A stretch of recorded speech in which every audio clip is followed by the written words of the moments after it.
Good evening. Good evening. Are we live? Am I audible? Can you hear me? Oh, I Oh, I better mute some stuff. No, it's No, right, it's already muted. How's it How's it hanging, everybody? Is anybody there? Anybody Anybody out in the big universe? Who have we got We've in got the the stream? Tuscany Valley. Hi, Tuscany Valley. Actually, Actually, got a bit of echo in here. Calf. Sorry, Can you put that shutter down?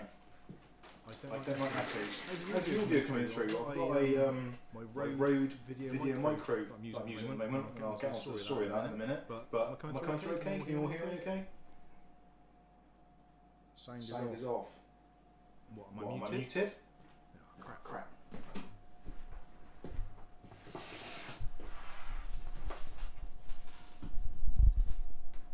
You'll be mad at me, I haven't watched your video. How's that? Can anybody hear me?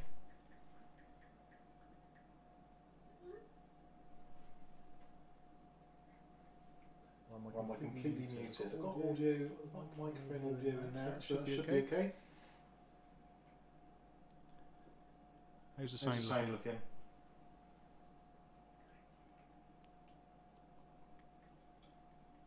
Sound is off. It is horrifying saying. Let's have a look. Anything comes from there?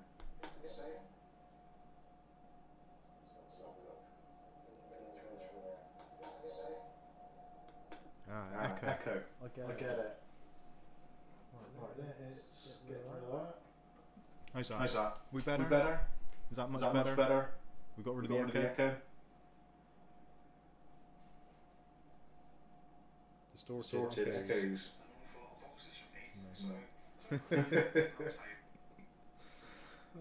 Please tell me it's getting better. Still there. Oh, what, the echo's still there? Still there?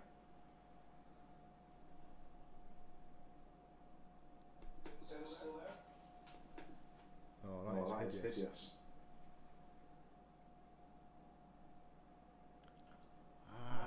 Microphone on the camera. Right. Perfect, ladies and gentlemen. I'm just going to turn the camera off.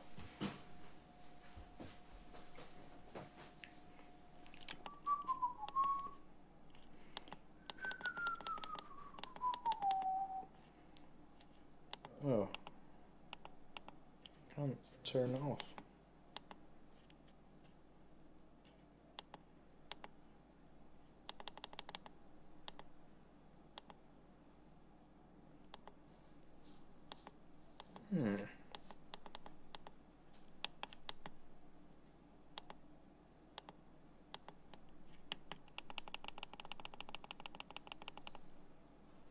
Right. I have a plan.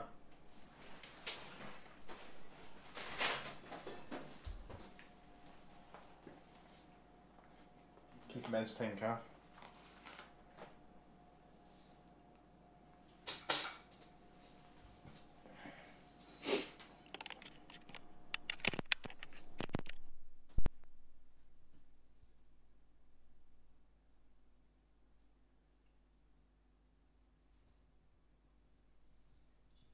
Turned off. In theory, that should be much better. Amateurs. And I'll turn that back on. And that is muted, so we should be good. We good? Everyone happiness? Hello everybody. Let's try that again. This is Mikesunboxing Reviews and How To, and it's Friday night. It is currently September the 7th. It's 9:12 PM and your weekend starts here with me and Kath. Oh, and George and Harvey, who's upstairs at the moment. God knows what they're doing out there. There's some god-awful noises coming from them, so it's a little bit scary. Tuscany Valley, you'll be mad at me. I haven't been active. Please don't hunt me. I won't hunt you, and I won't hurt you either, if that's what you meant to type. But hopefully there's a hopefully there's a reason why you haven't been active, and if you've not been well or whatever, I hope you're feeling better. Or you might be doing your HSC, or whatever the American version of the GCSE or term thing is. So who else we got in? So we got 80s Horror Fan, good evening to you. Aletta, good evening to you. Sorry, still can't hear you, Mike. Oh, crap. Right.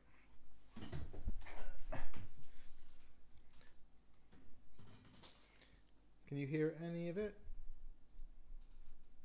Same sound out. Okay, right. Give me 2 minutes.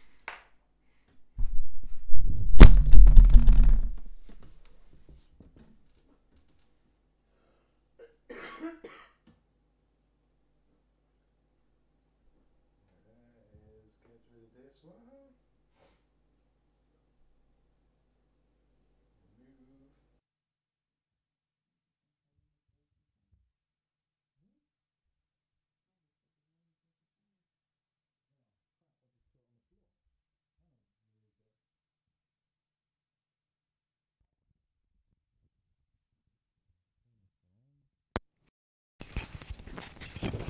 Going back to Old Faithful. Hopefully. Right. Configure video. No, it's audio, isn't it? Use custom audio.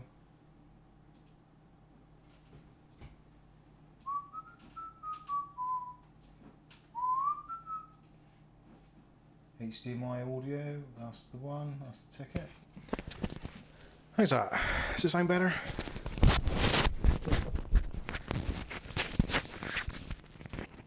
Sorry.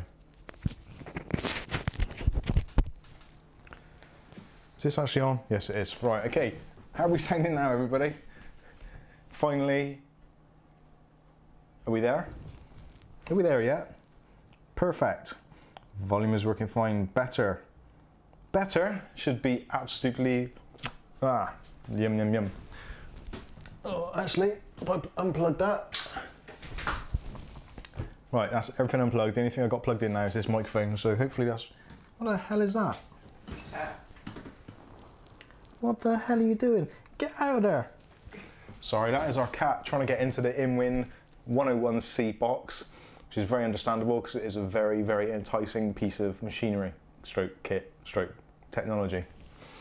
So, audio's working, everything's working, people are here. Let's, well, why am I having microphone problems? Let's start on that conversation, shall we? Because, man, what a week. So, originally I had some Boya mics. The Boya... the WM6 mic pack, which is really good, but it started getting some really odd noise come through, like feedback into the camera. So I was like, right, okay, it's under warranty, send them back. So then I didn't bother, started using my Boya BYM1 lav mic, which is what I'm using now, which actually I think sounds really good. I don't know what you guys think. I think it sounds pretty awesome. It feels weird. It seems like only yesterday we were talking about Brookside. Yes, yes, it does. Yeah, so the microphone. So this microphone sounds really good, and I'm really pleased with it. The Boya mic is fantastic. The only thing is, it's got a cable on it. It's a long cable, it's like a 5-meter cable, so I can walk around and do stuff. But it's still a pain in the ass when you get off and do stuff, or if I'm doing some B-roll and trying to do some whatever filming, I get tangled up in cables everywhere. So one less cable would have been good.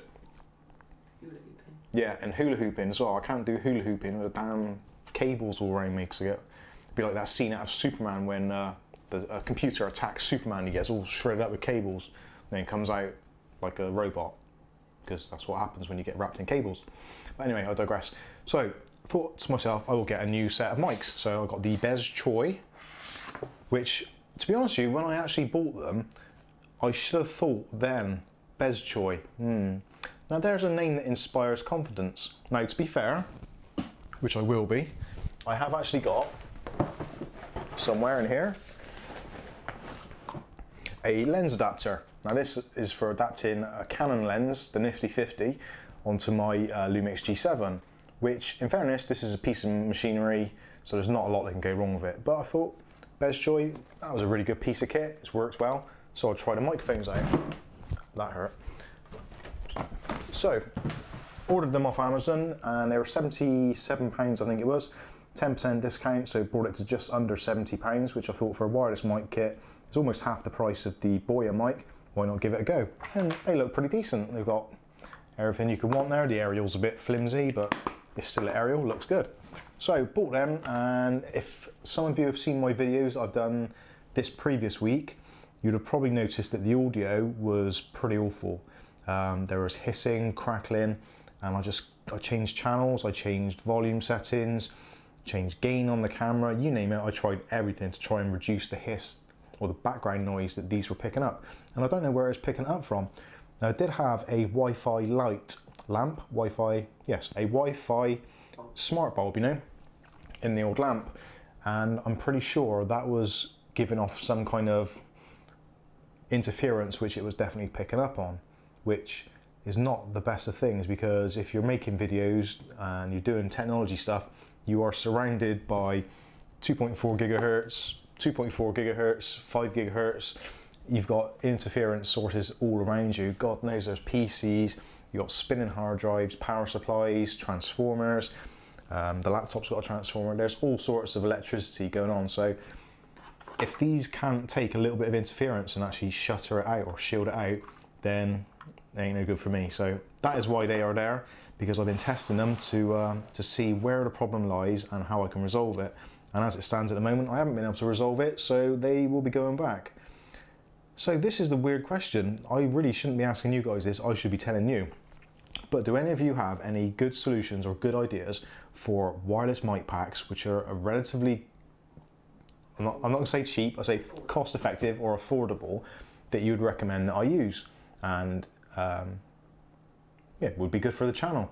So if you do, let me know in the comments, either in the chat now, or if you're watching this as repeat, stick it in the comments below and I'll get back to you. And if you provide me a really good solution, then there may well be an Amazon gift voucher in it. So we'll see what happens there, but let me know in the comments. But anyway, that is that story out of the way. So let me just have a look and see in the comments to see what other questions is going on and what people are doing. So 80s Horror Fan, can you send a link to your Facebook? Oh, actually, while I'm at it, 80s Horror Fan, if you're on, this may be useful to other people watching this as well, but 80s Horror Fan, I don't know whether you want me to say this in public, but about what you do sort of as a business.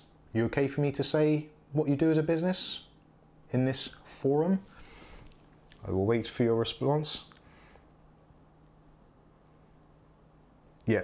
Okay, so 80s Horror Fan actually, well, I believe buys and sells laptops and components and things like that on eBay. So I was trying to see what stuff you actually have got, because I'm interested in buying some bits and pieces myself and seeing what's out there. And I was on eBay and a bit sort of curious, but I couldn't find your shop. So if you wouldn't mind, if you would put a link in either the chat or in the comments section of this video after it's done, or on our Facebook group, you can do it there. Post a link to your eBay shop, because I'm sure, well, I'm definitely interested, and pretty much most of the people that are watching this are probably like-minded, into computers, into technology, and like to get a good deal. So if you want to post your link there, we'll try and send some business your way and have a look at what you do, if that's okay. And everyone else, if he does do it, try and support him, because it's all nice. It's nice to be part of this big community, so we can all look after each other. So even if you just go there and have a look, it still gets the numbers up. So that would be excellent.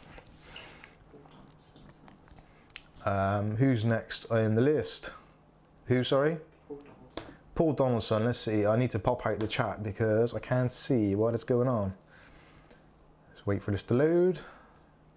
Bear with me a moment. Do you have a poo box? No, I use a toilet like normal people. Paul Donaldson. It's the that one. Paul Donaldson. Hi Mike, can you ask Emma Donaldson, is your neck okay? Emma, I don't want to pry, but is your neck alright? Let me know in the comments. Tuscany Valley, do you have a PO box? No, we don't, Tuscany. It is actually something I've considered, because the actually I'm not sure how it works. I don't really mind people knowing my address, because if they want to come here, then they're more than welcome to. And if they want to come here and steal anything, there's not really much worth stealing anyway, because it's all budget stuff. So it's not great. But no, we haven't got a PO box, but it's something we are possibly looking into. Sounds like bok choy.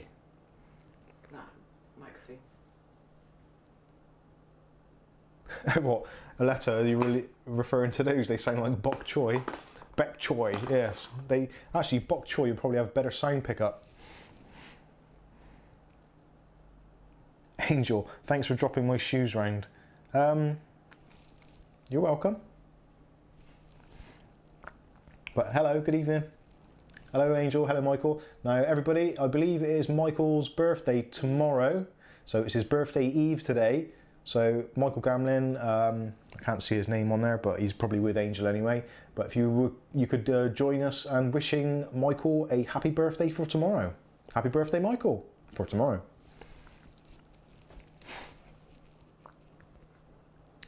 Tuscany Valley. How much do you make on YouTube? Now that's a very interesting question, because making on YouTube is really not a thing that happens until you get seriously kind of, you know, lots and lots and lots of views and subscribers and all that sort of stuff in things like Super Chat. But realistically, you don't make a lot, especially if you take into account the amount of time you take to make videos, to buy all the equipment, running costs and all that kind of stuff. Then no, you don't really make a lot. You definitely couldn't replace my my day job, not yet anyway. That was my pizza, by the way, guys, just so you know. Oh, thanks George. George has got a pizza if anybody wants any. Hey, no, I don't want my stuff being stolen. Angel, they won't steal any of your stuff because they'd have a hard job even getting into your room. They would think we'd already been burgled. They think it's already been burgled and ransacked. Tuscany Valley, so there is a new CPU that is the 200GE with Vega. Yes, there is, the 200GE. Now, some of you are AMD fans out there, like myself. What do you think about the 200GE? Now, this is the new chip which has been announced. I believe it was early on today, but it's been in the pipeline for a little while. This is I believe it's a 35 watt part, which is coming in with 4 cores at 3.4 gigahertz, I believe. So, sorry, 2 cores and 4 threads. So effectively it's kind of the the Pentium G4650, I think. It's very similar to that, a little bit faster, and of course with the Vega graphics it's going to be much better for games and things like that. But it's only a Vega 3, so bearing in mind that it's Vega 8 on the 2200G, which is only probably about £30 more expensive. I think it's probably the 200G is more for businesses and offices where they do probably a very little graphics work, maybe a little bit of Photoshop, that sort of thing. Possibly some video editing, but then probably not on a dual core CPU, but you never know. I don't think it's really going to affect the mainstream very much, but business users are probably going to find it really good. Again, £55, it's a lot of money, you get a lot for your money, but saying that, you could get a second-hand Ryzen 2200G for probably that sort of money in the very near future. So it's intended marketplace. I'm not too sure where it is, but I think it's probably going to be the OEM market. Who's at the door? Angel says it was pizza for George and Harvey. Happy birthday in advance from Michael. Thanks for that, Mike. You're welcome. I think I'm going to unsubscribe. Okay. Ta-da. Thanks for joking. Hey, good to see you streaming. Southie, yeah. Now, Southie, you're a PC builder. We saw your PC build earlier on the Discord channel, I believe. That was yours in the Stronghold, the Co-Link Stronghold. I think, am I right with that? Yeah, it is Southie, isn't it? Yeah. So yeah, we saw his pictures and we've actually posted it on our Facebook group. Now, while you're all here, go to the Facebook page for Mikesunboxing, and we've got a new group now, so you can join that, and it's a little bit more open. So you can post your pictures of your PCs, post questions, comments, all that kind of stuff. There's also going to be offers on our special offers and giveaways coming up soon, which we'll be working on tomorrow. So make sure you've joined, make sure you've liked the page, etc. All that kind of good stuff. Happy birthday. Yeah, it's a great case. Yeah, it was actually. Hey, Southie did a great job there. Your build. Well, I'm not going to tell anyone what it's like because they need to go to the page and see it, but it actually looks really, really good. Now, talking of which, let's get back on to what I was going to talk about. Actually, let me have a quick drink of my... Did you say Did I say hello to Stevie? No. Stevie, hi. Hello. Right, on to my next thing. What have we been doing this week? So, apart from trying to sort out the microphones and doing some pretty awful reviews because of it, although saying that, actually, I did a review for the InWin, the 101C, which is, it's great. I'm not going to put any wrappings on it. It is a great case.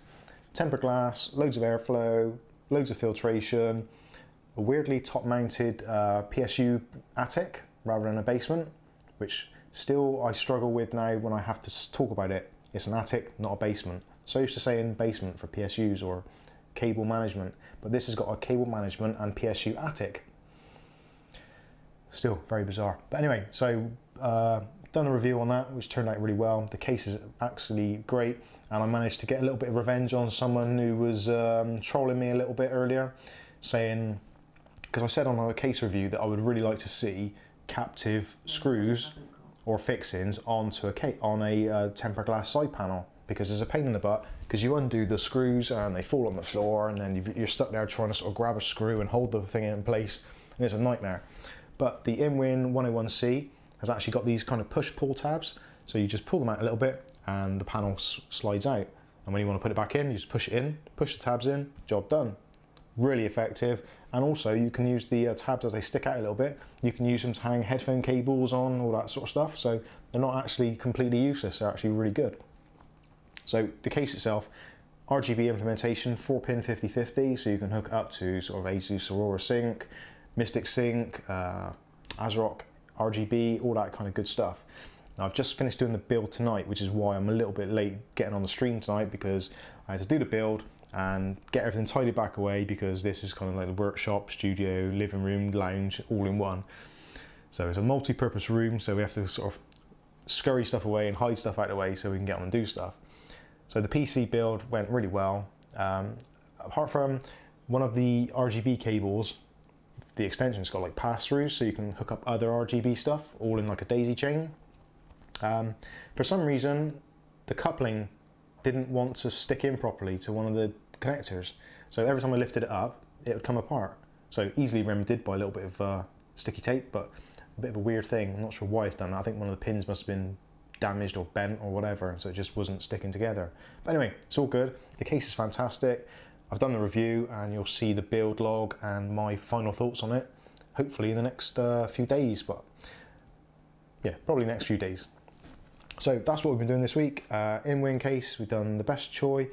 Oh, we've done some how-to videos as well. How to print wirelessly from your mobile phone to an Epson printer, which somebody actually asked me to make the video of, so I thought, yeah, actually it's not a bad idea. Then I did the video and then I realised that there's quite a few videos similar on YouTube already, unsurprisingly, so I doubt anybody will see it, but anyway, I've done it. Hopefully the subscriber who asked for it is happy with it and they've managed to get theirs working, so it's another video under the belt. What else have we been doing this week, Kath? Oh, we did another updated version of the no sounding calls for Android, and again another Android video, surprisingly. No sounding calls is a massive problem for Android phones. Slightly for iPhones as well, but for Android phones it is becoming more and more of a problem every day.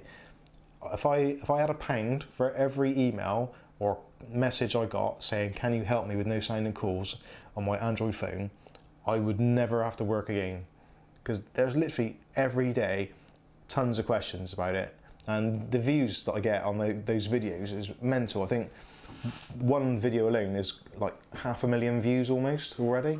It's such a big problem, and there's so many ways of fixing it. So if you ever get problems with your Android phone with no sound, then there's at least one video that will be able to help you on my channel. I think I've done about 8 of those now. They're really popular videos.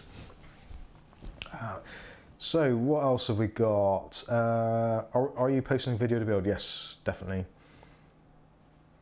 I just about heard my name there.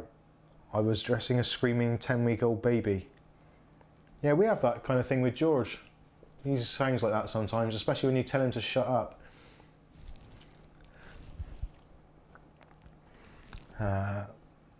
Tuscany, my favourite case is the Ducati. Yes.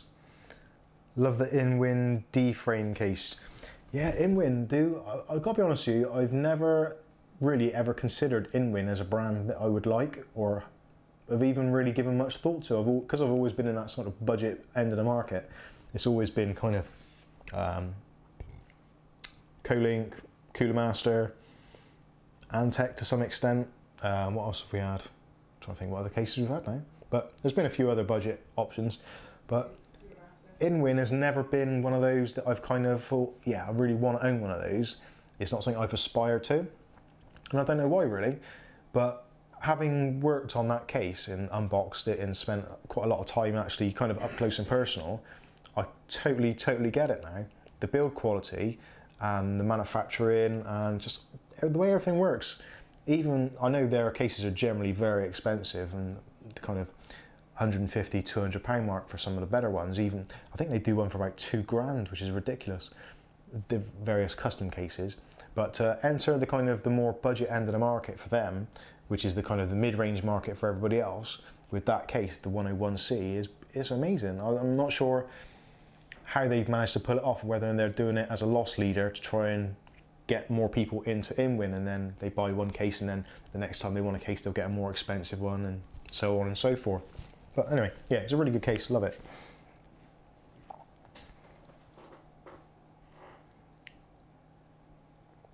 Southie was thinking about buying them RGB fans that you used in your recent video. Are they worth the money? Yes, totally. The InWin fans, which are, where are we? The Polaris. Now, when you, well, this is a bit of a spoiler, but never mind. In the InWin build, there's 3 of these in the bottom of the case because you've got mounting options for 6 fans in there. So you've got 1 at the back, 2 for the radiator on the side, and 3 on the base. I know you said basement, but it's not, it's the base. So at the moment I've got 3 of these fans and they work in like a daisy chain. So you connect it up to the motherboard header for the RGB and for one of the fan headers. And then each one of these fans you add, you just daisy chain the cable. So you don't need extra fan headers, you don't need extra RGB headers. Literally they just all connect together. So you can have up to 12 of these, I think, at any one time. So you have to have a seriously mental case to have 12 of these at any one time. But I'm planning on getting another 3 of these to replace, in the build that I've done, at the back at the moment there's a fractal design fan, which is really good, but it's not RGB and it leaves it a little bit dull on that side.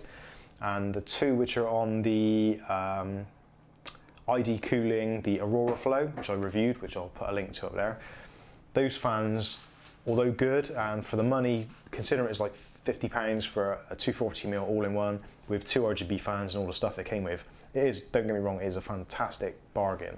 But the fans, the way they mount onto the radiator and the fans themselves, they're not balanced, and that just comes through. At the moment in the chassis, I can actually hear it from here. My hearing's really sensitive, so I can pick up from here the imbalance in the fans, and it ruins the whole case.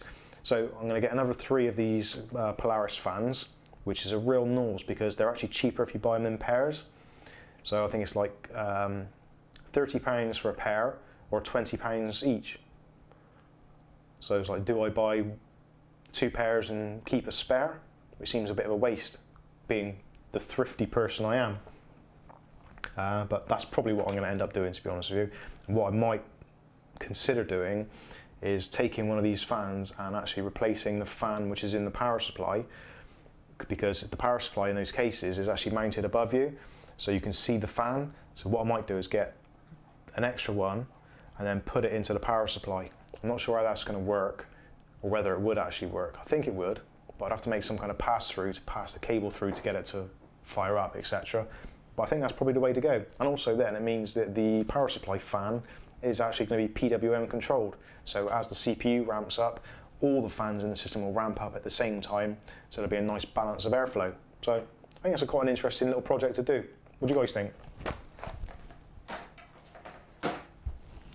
Oh, what's that doing? Okay, close that. Sounds great, might get them then. I built a PC into a desk for a customer 2 years ago. It looked mad, carbon wrapped the desk, custom water loop. Wish I kept it, it looks so nice. Oh. Go back up to SEO. Oh, actually, Kath saying I got to move back up. SEOs. Which bit? Hello, Southie, probably. Sorry, Southie.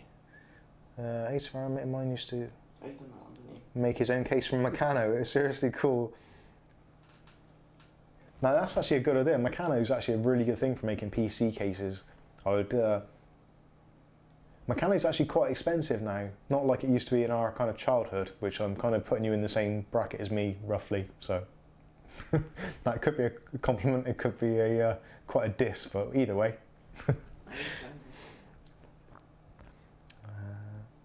One thing I did wonder, do you run a home server, either for media or NAS? I have one set up for Box, Plex for media and such, but we also use physical media too. No. Oh, excuse me. Sorry, got a bit of I think that's a bit of asparagus went down the wrong way there.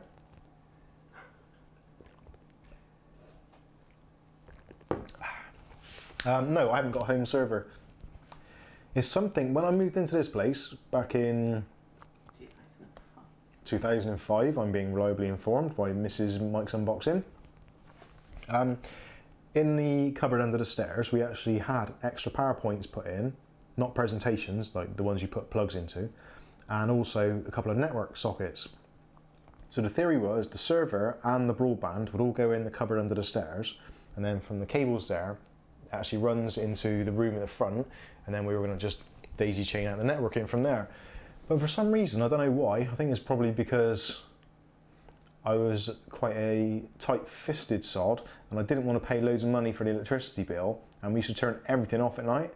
So having a server on 24/7 was probably not in my best interest at the time. And also, there was a, I know what it was now, there was a big thing, because we used to be given DivX discs with films and media on, which we didn't always want to have, but we sometimes kept them. And that was the kind of the media we used to use. So to actually put all those movies onto a server so that everyone in the house could access it seemed a little bit daft when everyone had a CD drive or a USB stick, so you could just go, oh, do you want to watch that, or do you want to watch that? And yeah, and I always wanted to do a proper home server so that everyone had their own proper logins, like a Windows domain and everything, because I've done that kind of stuff before in work, set up domains and all that kind of roaming profiles and what have you, which is something I've never got around to doing. Maybe now that we do this for channel, it might be something actually that I do. I have been offered a server really cheaply recently, but again, it's still, I'm thinking, well, I'll have to buy probably 8 terabytes of hard drive space roughly, if not more, just to make it worthwhile doing. Then it needs to be RAIDed, so then that's another 2 or 3 discs. It's like, just buy a load of USB sticks. I am such a tight sod. Southie, oh sorry, yeah, going back to Southie actually, those fans are ridiculously quiet. Even when they're on full pelt, all you can hear really is the sound of the air rushing through them. The blades themselves and the actual mountings are all rubberized, so, sorry, not the blades, but the blade kind of, not sure how, the kind of like the chassis of the fan is all rubbered, and also the pads are rubber, so there's no vibration there, and they seem to be really well balanced. And I actually, as a test earlier, I put the PC on the stress test and actually held the 2 fans on the Aurora Flow still, and it was silent. The fractal design and the, what are they called? The Polaris fans, yeah, they were super quiet. And they are a really good price if you consider it. If you look at sort of £15 each for an RGB PWM good quality fan, it's actually a really good price. It just gets expensive when you've got to buy a load of them. Right, so what else are we? Oh, H's Horror Fan. Have you seen the craze of sleeper builds? Mental parts, shit case. Think Linus did one. Yeah, it's a weird thing. I think the first one I saw was on Kyle Bitwit's channel ages ago, and it just seems like such a waste really for cars. I can understand, because if you've got a car and it's like super high performance or whatever, and maybe you are, I don't know, a drug dealer or whatever, then you don't want to draw attention to yourself, so you have a sleeper, so you have a really powerful car but it just looks like a regular run-of-the-mill, sort of like when people take the badges off of BMW M3s to make them not look like an M3, that sort of thing. But for PCs, it's kind of, you've spent a lot of money on the parts, and really the whole idea in my mind is if you've got the parts, you'd like to show them off to some extent. Because with the sleeper build, the only person who's going to be ever surprised is probably you, because who else uses your PC? Seems like a bit of an odd craze. I can understand it, people making old stuff look old but still really perform well. I'd imagine if you're a student in a dorm or something and you've got a really expensive PC, you could put it into a crap case so that people don't nick it from your dorm when you're gone. That I can understand, but again, it's just that's trying to prevent it from being stolen, rather than actually enjoying what it is and actually having loads of RGB stuff going on. But yeah, I have seen it and I don't really get it, but it does intrigue me. And also, most old cases aren't really designed for modern components as regard to cable management, airflow, all that kind of stuff. So again, it's quite a challenging thing to actually pull off properly. Aletta, I have a sleeper car and I love it. Go on, I need to hear more about this. Stevie Ellis, my first server build was an old white, extremely yellowed with age case. It even had a DAT tape drive in it. Wow. Actually, DAT drives, that does take me back. I'm trying to think the last time I saw a DAT drive. It's probably a good 5 years ago, if not more.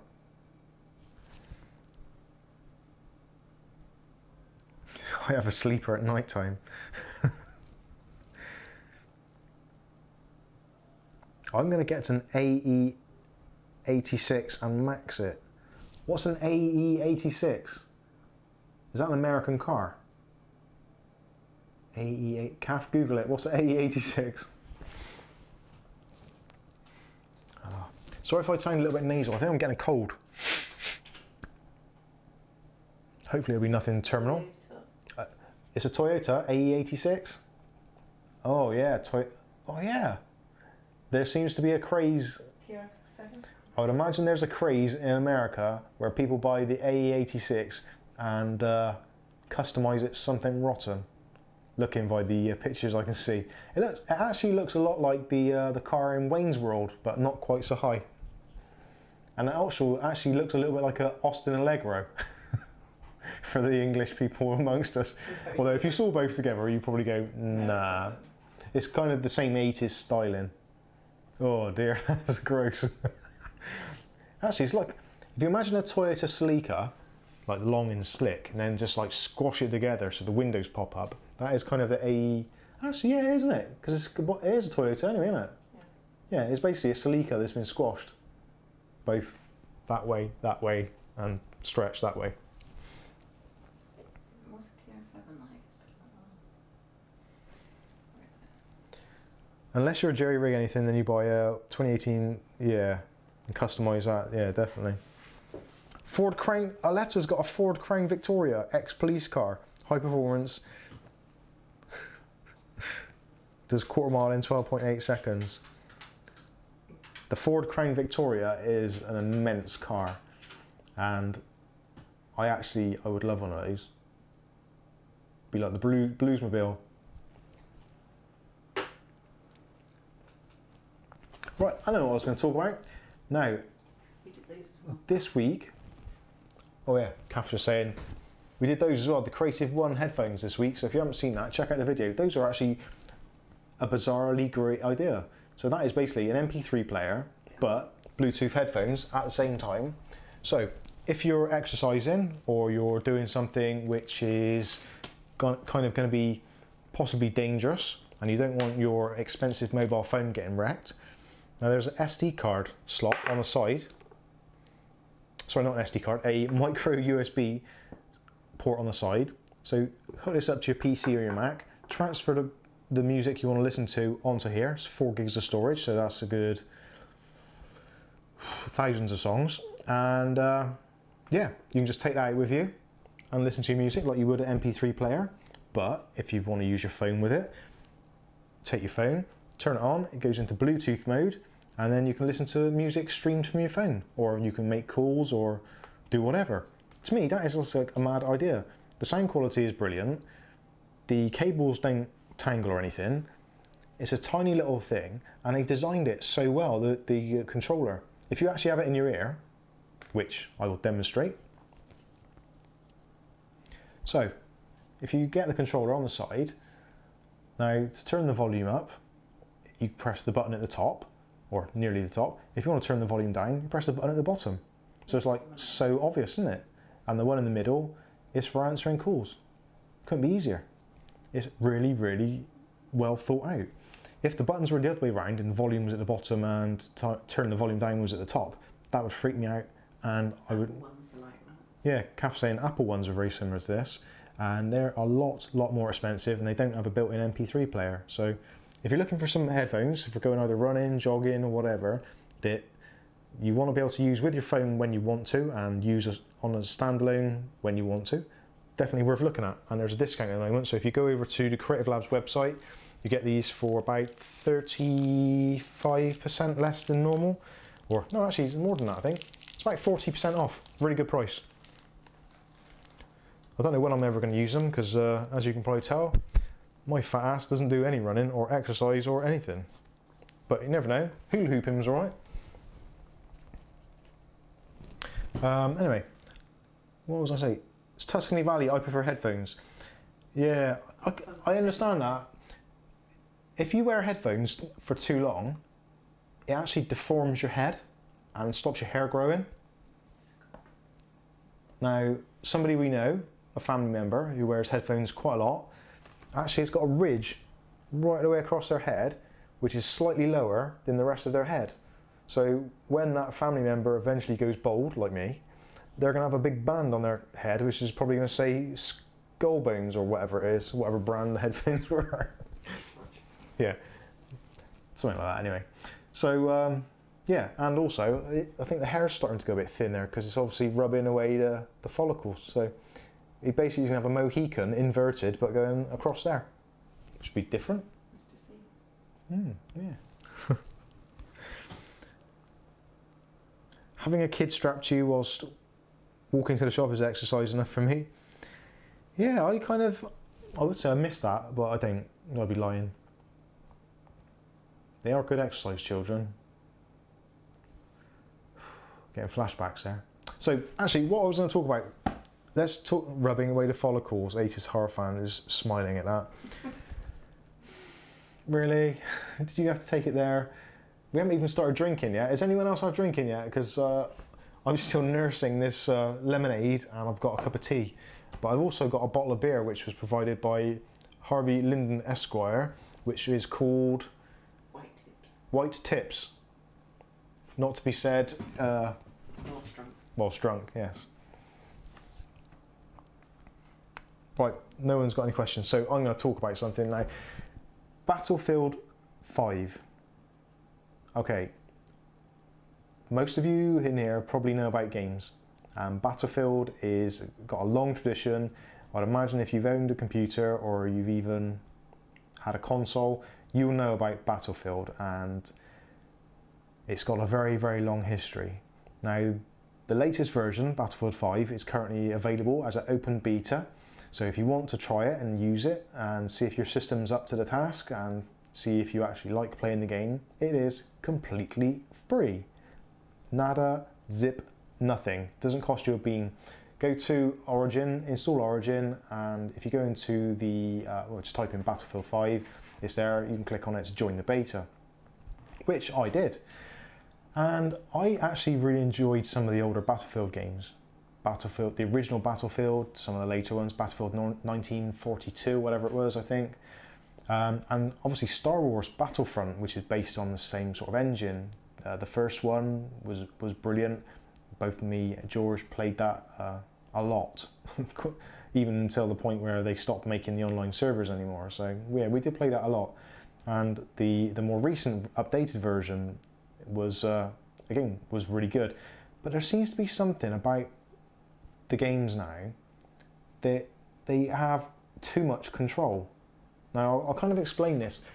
I've played a lot of Counter-Strike, and Counter-Strike is one of those games where once you've got the setup, you go around, you play the game, and you can just run through the maps, bunny hop, jump in, throw in grenades as you go in, all these kind of things, or you can creep around corners or crouch or whatever.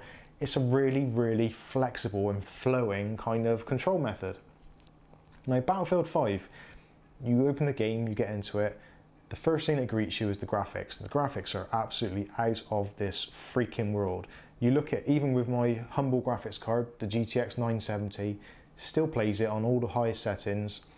Well, at least it says it's the highest settings. It says it's on Ultra. I don't believe it, but it does look absolutely fantastic. And the frame rate actually keeps up. It doesn't slow down. It just runs really nicely.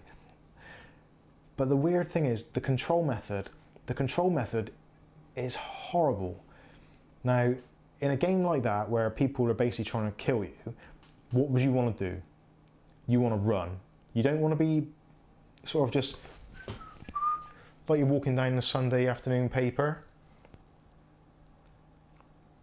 Whoop, whoop. Harvey Linden with the super chat. Thank you very much. I'll have to go and give him it back in a minute. Scythe still plays Battlefield 4. Yes. And Paul Donaldson's on Guinness and Milk Stout. Good for iron levels. Anyway, back to my thing. So the control method on Battlefield 5 is awful. Basically, you have to walk along at a snail's pace, waiting to be shot. So if you're playing on a joystick, which I guess the game was intended for, it's not too bad because it's like the usual thing. You press the button down, press the thing, you press that down and you start going faster. And you've got lots of other buttons so you can do the other stuff at the same time. But when it comes to the PC, it's really difficult to do that. There's only so many things you can actually map to the mouse. So you've got essentially that to do crouch, run, duck, reload, fire, whatever. So you've got not many digits, and if you're getting old like I am, trying to actually go, right, I'm being shot at, what do I want to do? Oh yeah, duck. Which key's duck? And this kind of, by the time you've actually thought about what you're doing, you're dead, and you've gone back to the menu and you have to start from the spawn point and go through the whole palaver again until you like get everything, you've grabbed your new bit of weapon, or you've grabbed some ammo, you've grabbed your health pack, meet up with the rest of the crew, yeah, pull out your gun and headshot, you're gone. What the is all that about? You nearly had exercise then. Oh, sorry, I nearly had exercise then. I'm getting a bit animated. I will calm myself. But do you know what I mean? For me, a game is all about your feeling of being that person or that avatar being you. Like when you're doing a driving game, what do you expect from a driving game? You expect it to be completely natural, so that whatever you feel you need to do on the road, your body just naturally does with the joypad or the mouse or the keyboard or whatever it may be.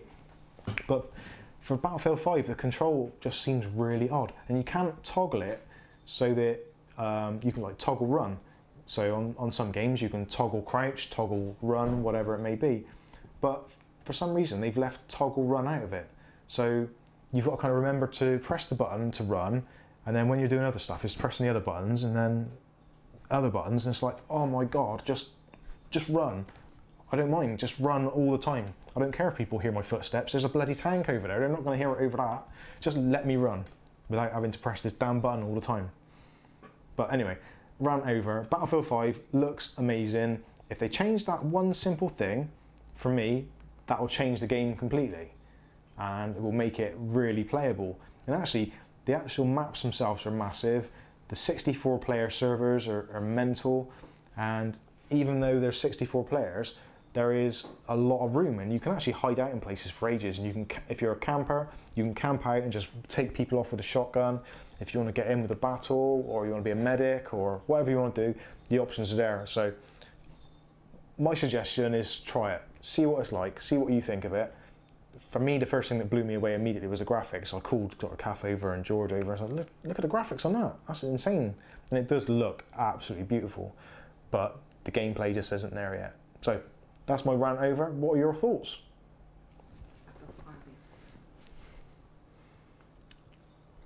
Let's have a look. I'm going to have to scroll up a little bit because I've missed out. Project Dawn is a really good game. I'm not... The Dawn project. Yeah, I've not seen that yet. I might have to look into that. Steve, my wife, who has claimed my PC since I'm not a console peasant, plays Warcraft on my very, very old HD 5750, and she hates it. What, she hates the game or she hates the graphics card? You have to clarify. Now a console peasant, okay. I would play Modern Warfare 2 or Medal of Honor Frontline. Scythe, PC Master Race, yay! Yeah, muscle memory to click keys and learn the buttons takes time, I guess. Yeah, it does. It shouldn't do. You think, like, I've played first-person shoot-em-ups now since probably 94, 95. When did we get a PC? We probably had games before that. So yeah, probably about 96. So nearly 30, no, yeah, 20 odd years, which is insane. So playing muscle memory should be there for first person shoot 'em ups, because I normally put the keys all the same. Being left-handed, I can't use the WASD method. I have to use the arrow keys and the mouse on the other side. So I've always used pretty much the same setup on every game. In most games, generally, I can get straight into and play, like Fortnite, PUBG, H1Z1, all those kind of games. I can generally get straight into without much fuss. But Battlefield 5, it just didn't seem to click. And I even went into it and turned all the graphics settings right down, to see if it was some kind of lag thing which I was experiencing, which was making me play like an absolute moron. But it wasn't. It was just, I couldn't get into it.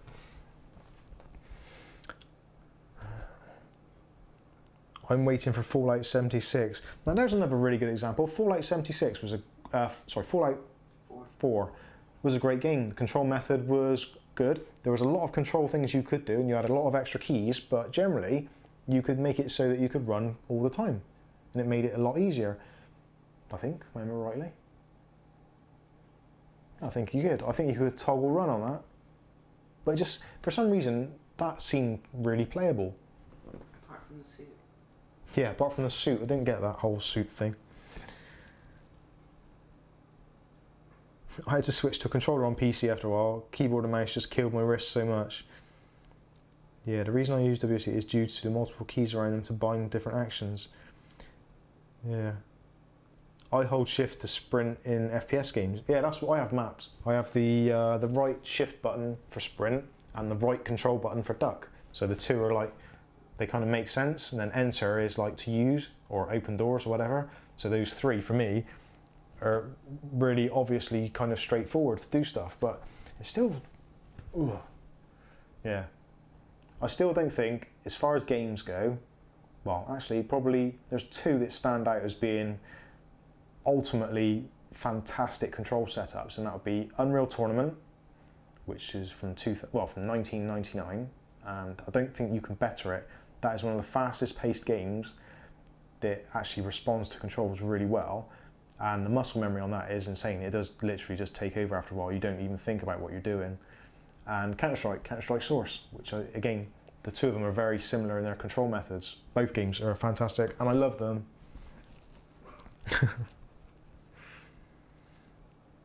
Aletta, it's funny, I've built a lot of gaming PCs for people, but I never got into gaming myself. Yeah, so I can understand where you're coming from with that, because I've been around PCs and different clubs and groups and clans and what have you, but I've never really got into the kind of like the massively online games, you know, kind of like Eve of War and all those sorts of things. I can't even think of the names of them. That's how little attention I've ever paid to them. I've never really kind of understood it. I'm more of a kind of arcade or driving or FPS kind of game.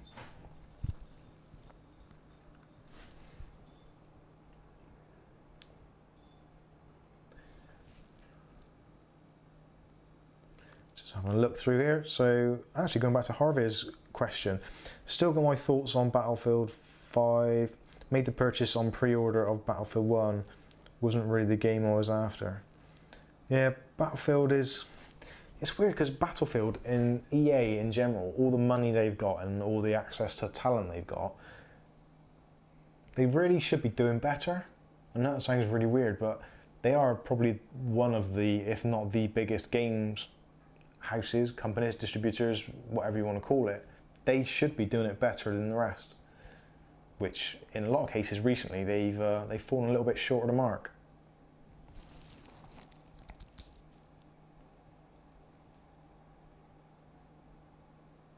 Scythe, I am grateful to experience PC gaming at only the age of 16. I do play some Minecraft because I like building things. 2 Point Hospital. Aletta, I have 3 words for you. 2 Point Hospital. If you like building things, and depending on your age, you've possibly had experience of a hospital environment, and you've probably got a slightly tongue-in-cheek sense of humour, which is probably why you're here. I would seriously, seriously recommend it. It is actually, I don't particularly like simulation games. I do for a bit, but then I get bored of them. But 2 Point Hospital is actually a winner in humour, in actually how the game mechanics work. It's a very, very true to life experience as regards to making money, how you go about making money, how hospitals make money, but it's like a humorous spin on it, so definitely worth doing. Harvey Linden, it's your fault I'm addicted to 2 Point Hospital. Yeah, it is. So what the code is to get it cheap, or is it gone? What's that? The code to get it cheap. Oh, 2 Point Hospital? Yeah, 2 Point Hospital, if you want to get it cheap, if anybody wants to get it, if you go to voidu.com, or just type in Voidu, V-O-I-D-U, you go there and you can get, I think it's about 25-30% off at the moment, which is a really good deal. Brings the price down to less than £20, which is nice.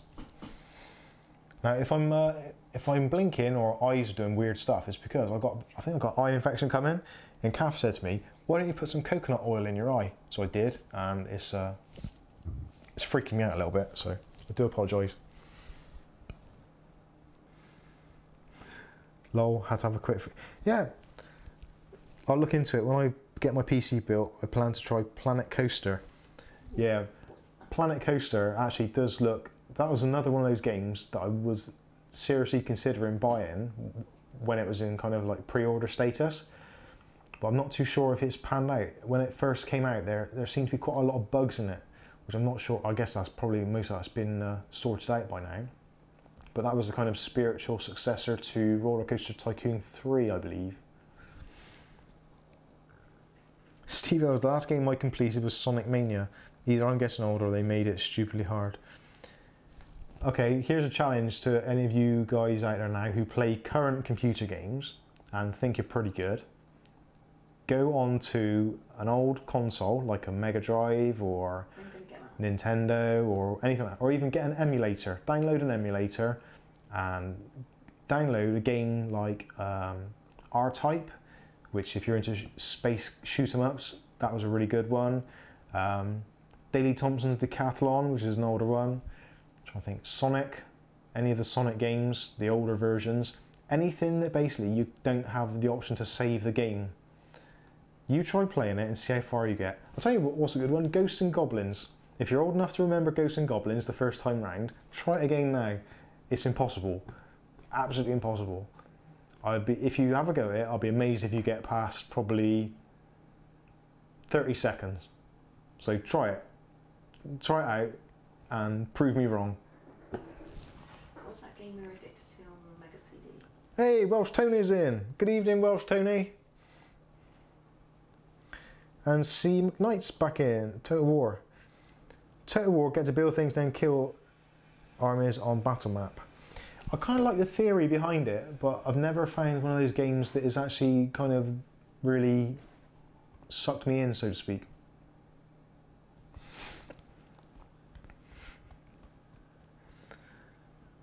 I can complete Sonic games on the Mega Drive, but never doing all the emeralds. See, I've tried it again now, recently, playing, what was I playing? Oh, Crazy Taxi. I got Crazy Taxi.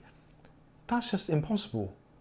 I don't know whether my reflexes have completely gone to shit, but I could not do anything on it. I was useless.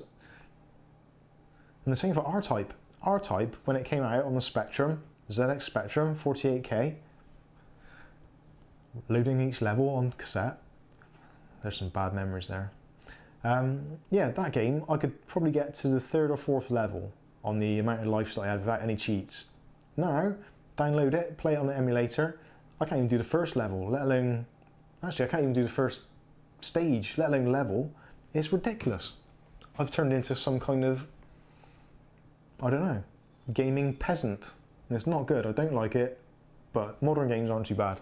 So I'll stick with modern games so I don't look like such a fool. What's that one on the Mega CD? And here's one, Kath just mentioned, there was a game we used to play on the Mega CD, which was a kind of CD-ROM based add-on for the original Mega Drive. So basically you had your Mega Drive, it had an expansion port on the side, you get your Mega CD for about £300, put your Mega Drive into it, and it became a all-powerful CD-ROM wielding games console. And there was a few games which came out which actually, because it had CD-ROM, it had FMV, full motion video. So you would get kind of probably 160 by 160 resolution videos, which you could kind of squint at and blur to make it actually look more like a picture. And there was a game on it called Night Trap, which was actually banned in a lot of countries because of its kind of gore and what sort. It very much, yeah, it was kind of like, actually, yeah, in fact, it was probably in really bad taste because it was basically like a schoolgirls going away to their friend's house to stay, and her friend's parents were vampires and they basically wanted to kill them all. So, yeah, looking back now, I can see why it got its 18 rating. And it actually had the girl from Different Strokes in it, not Willis, the girl. I want to say it, but I can't. It was Arnold. Arnold. Oh yeah, Arnold, yeah. I'm not going to say it. I'm not going to say it. No, can't say it. I'm not going to say his catchphrase because I can't speak ill of the dead. Anyway, so Night Trap. If anyone out there has played Night Trap, or if you haven't played it, download an emulator for the Mega CD, download the ROM, although it's slightly illegal, but still do it anyway. And it's just, yeah, just get it. Night Trap. It's me and Kath and probably her cousin Paul and probably his mate Dave, which isn't a YouTube channel, it is actually a genuine thing. But we would sit there with a notepad going through every iteration of this game and writing down which button to press at what time, because basically it was like a film and you had to go through the film, and when one of the kind of vampire type things was walking over a trap in the house, hence the name Night Trap, because it's at night and there's traps. So basically they'd walk over it, you press the button and they'd fall in the trap. And it was amazing. It was actually amazing. We played that game for so long, and we always got to about the same point in the game where we couldn't remember which room was the right one. We had it written down and we still couldn't do it fast enough. It was some of those real like, head's gone. But it was actually really entertaining. And if you get the chance, download it, have a play. It's cheesy as hell. It's proper American kind of 80s cheese, but it does actually make for a really great game. It was voted one of the 10 worst games of all time, but it's so bad it's good, if that makes sense.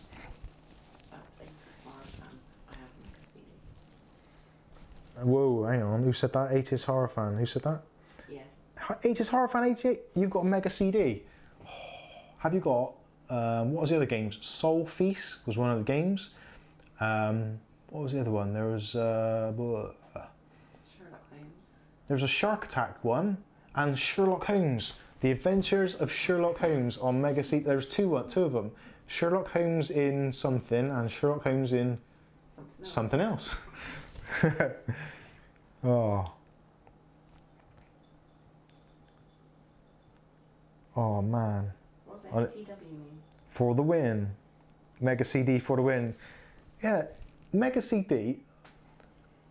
Someone should remake it and re-release it. I know they've done it with the Mega Drive, but the Mega CD was special. Final Fight CD.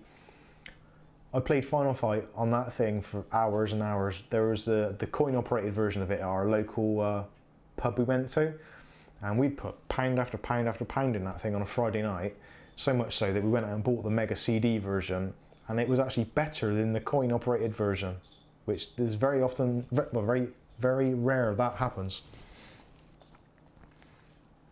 Night Trap is the first one I remember. Awful game, but fun at the time. Yeah, Night Trap is amazing. But the thing is, to play it, For the time. you actually need to have a proper Mega Drive controller, because the way that the controls kind of work, it makes sense how it is for the muscle memory for doing the different traps in the different rooms. And you have to use, I think it was the select button to move through the different cameras. Oh, what a great game. If I was any good at it and I could remember it properly, I would actually do a live stream of the game being played from start to finish. I never actually saw the finish. Maybe that is my challenge before I die.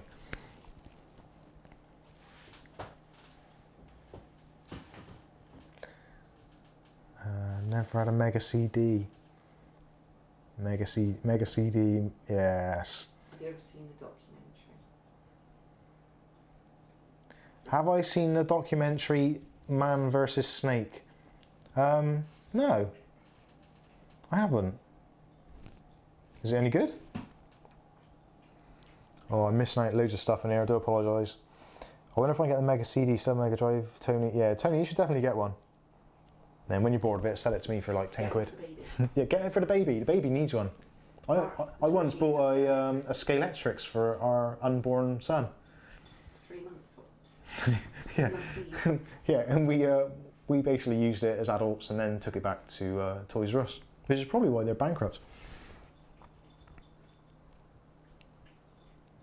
80s cheese equals Rod Jeremy. Oh dear. 80s cheese reminds me of the Atari 2600. Oh, Tony's off. Thanks for stopping by, Tony. Hope everything's well with the young one. Lots of love to you and the family.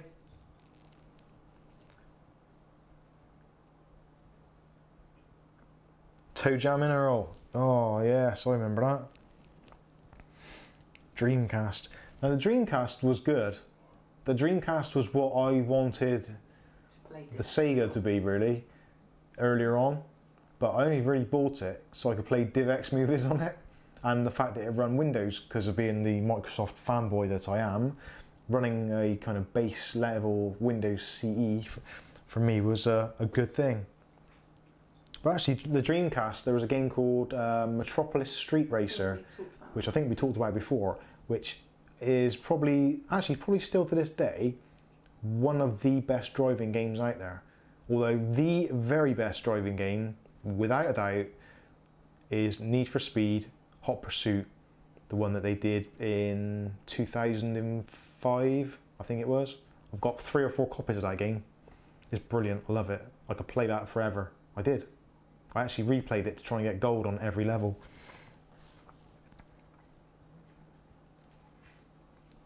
Oh, Echo the Dolphin. Now, Echo the Dolphin, that was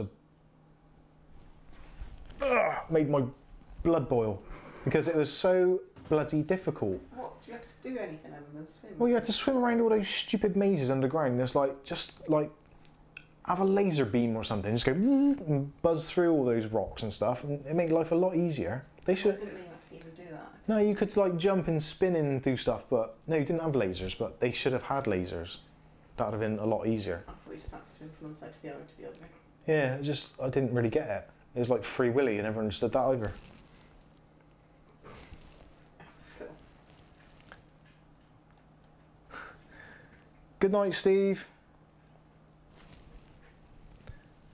Have a great evening. My eyes are still playing up. Oh, my drink's stuck to the table.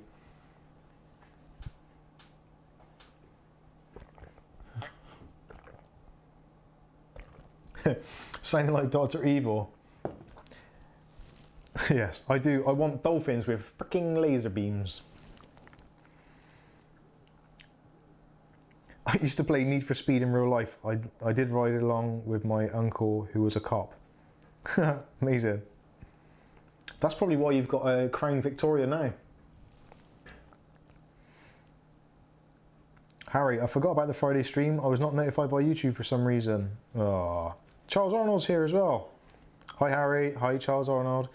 Now Harry, now this is, again, I've talked about this on a previous... Oh, are you previous stream, for some reason, if YouTube thinks that you don't want to see what you've subscribed to, they won't tell you about it, which is bizarre. So if you just click on subscribe, you'll get some notifications if they feel like it. But if you click on subscribe and then the chime icon and choose all notifications, then you get all the videos, which is like, makes sense. But you think that if you press subscribe, you should get the videos. Stupid. YouTube assholes. Oh, there's my demonetization right there. Why? What did you say? I said assholes. Now you've made me say it twice. It's coming out of your pocket money if I get demonetized. That's messed up because only the videos I liked are yours and pretty much you have notifications on. That is very weird. I have actually sent a lengthy email to YouTube and their wonderful support staff. And they basically come back saying, well, this is how it works. But it's like, I don't care. Just tell me yes or no. Do my subscribers get notified if I release a video? And they're like, well, YouTube tries to make it, it's like, just yes or no, please. I am a human being, you probably aren't, but just tell me the answer.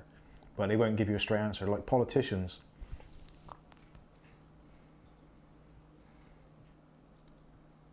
'80s horror fan went to Florida in March, and the tech in Walmart, etc. is a lot cheaper than here. Blu-rays are a different matter. I bought about 15 copies of Halloween,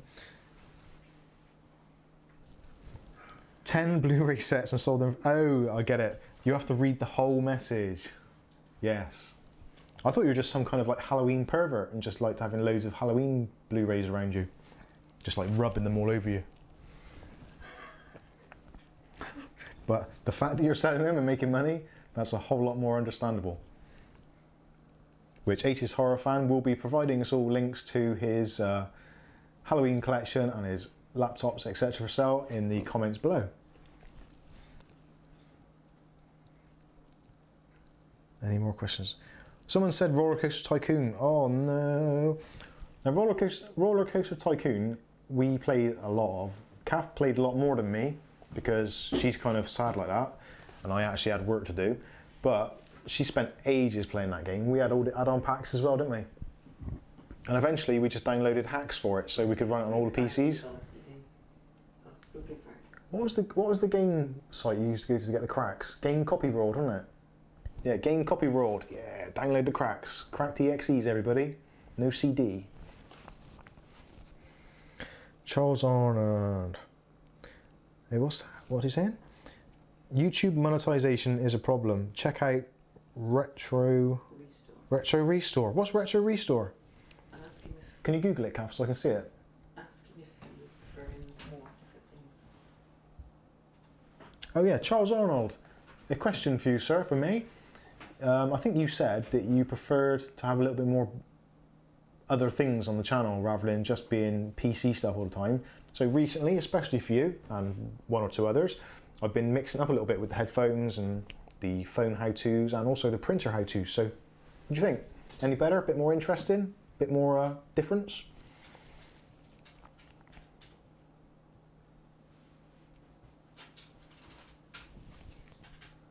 What's Retro Restore?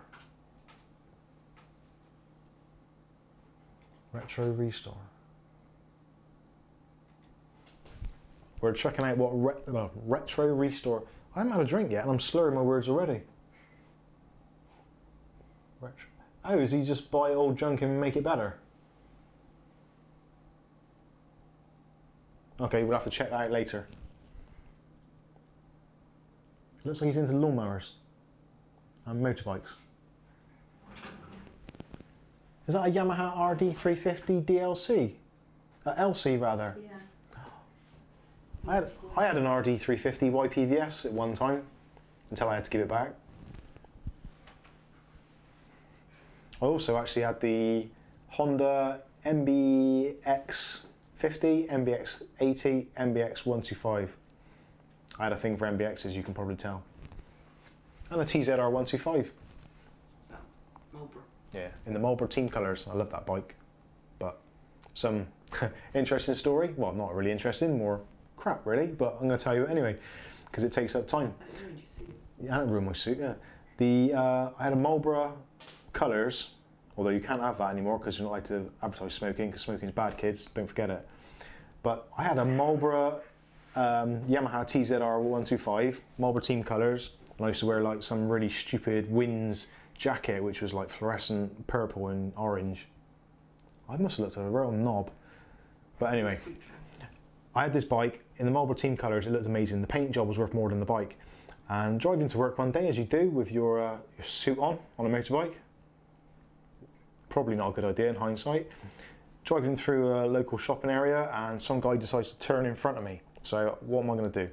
So I've basically gone down with the bike and started sliding along the tarmac in my suit, melting holes in it everywhere. And my head stopped about that far away from the oncoming car's wheel as he jammed on his brakes. So nearly crushed my head, which would have been pretty rubbish.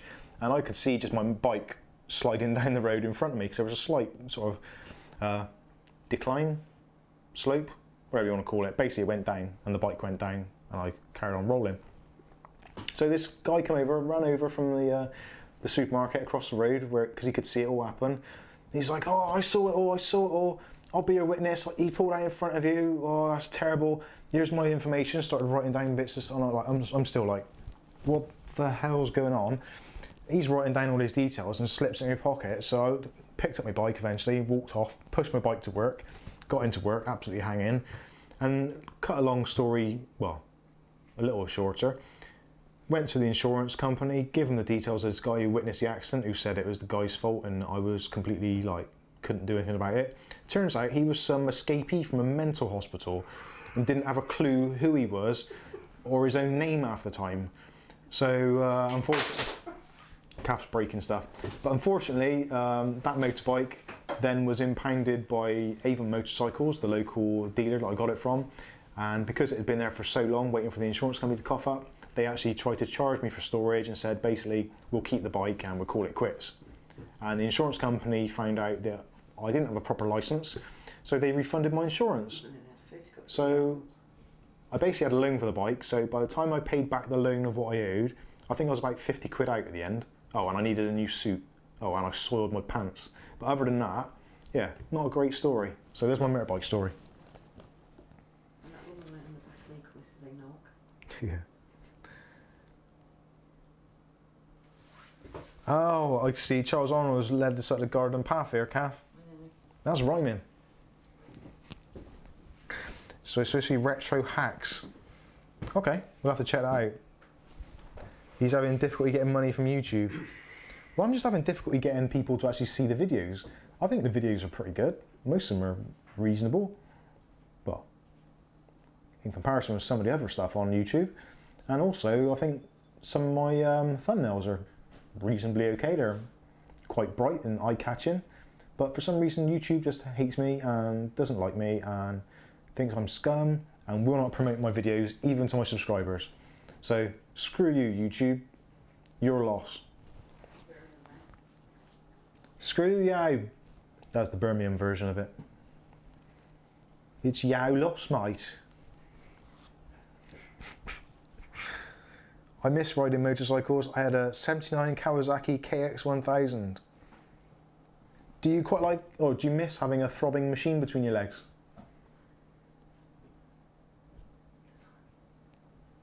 I don't know. Kath's asking me things in the background. She's whispering, which you probably can hear just about. There's a massive delay. So I'm watching, if I look over that way, I can see the screen with me on. I think it's me. Yeah, it is, yeah. And there's quite a delay. Aletta has a girlfriend that takes care of that, lol. Yes! Hey, HSR fan's got a GSX-R 600. Oh. I always fancied the, what was the motorbike that Tom Cruise rode in Top Gun? Was that a Kawasaki Ninja? I think. Might have been. I quite liked one of them.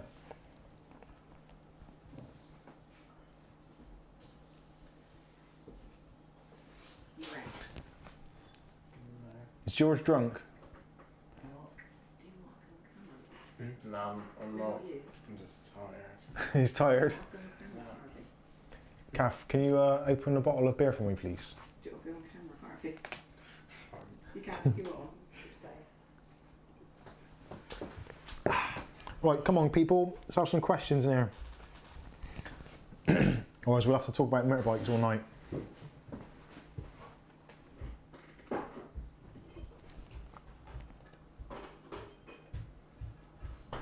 Now, actually, I've talking about motorbikes as we do on the Mike's unboxing how-to videos. I really do fancy getting a motorbike, but I think it's a lot more dangerous on the roads now than what it was even sort of 10 years ago or even 20 years ago when I had last had a bike. Actually, it's probably longer than that. I'm trying to think when I had a bike. It was a long time ago. But yeah, I think the roads now are like super dangerous. And I don't know whether I would be trusting enough of myself. Right, so this is what we're drinking. So this is a Siren Craft brew. Now this came courtesy of Harvey Linden, who's currently here getting my son drunk and trying for me as well. Look at the colour of that. They both overage. Look at that. You see that? Actually, that looks really, really fizzy.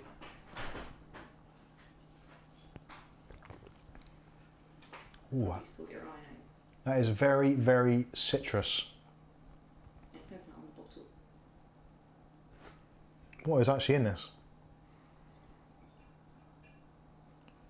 It's an IPA and it's got in there packed with hops and citrus peel. Yeah, I'm definitely getting that.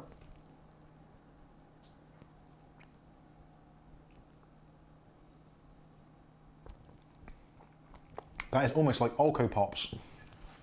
That is definitely warm weather. Oh yeah, you get a taste after. It's almost like lemon peel. That kind of sharpness. That's quite nice. 80s horror fan, yeah, it's dangerous. It is dangerous. Motorbikes, I would really genuinely love to get another motorbike, but I trust myself, I think. It's been a long time, but I think I do trust myself. But there's some idiot drivers out there. I don't know if I trust them. Now Harvey's here, everybody. Harvey, come and say hello. Come around this side. I have to say hello, do I? Yes, it isn't very important you do so. Hola, guys. So very. Is he in yet? From if I'm just got in there. Yeah. This is Harvey, everyone. Say hello to Harvey. Right, guys. Now you can put a face to the name. Just about made it. And a name to the face. Try not to trip over any cables. Try not to.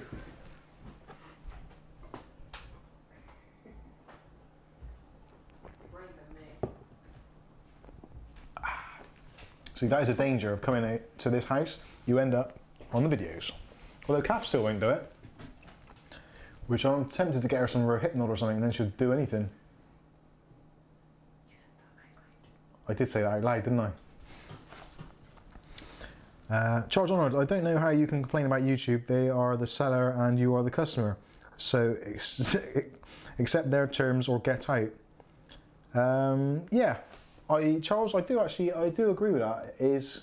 But essentially they are the what's the word? The monopoly on online video, whether you agree with that or not. I think there's other platforms out there such as Floatplane and Twitch, and I guess there's other ones out there. I'm trying to think of Vimeo, Veer, people like that. But essentially Google is the biggest kind of internet search engine in the world.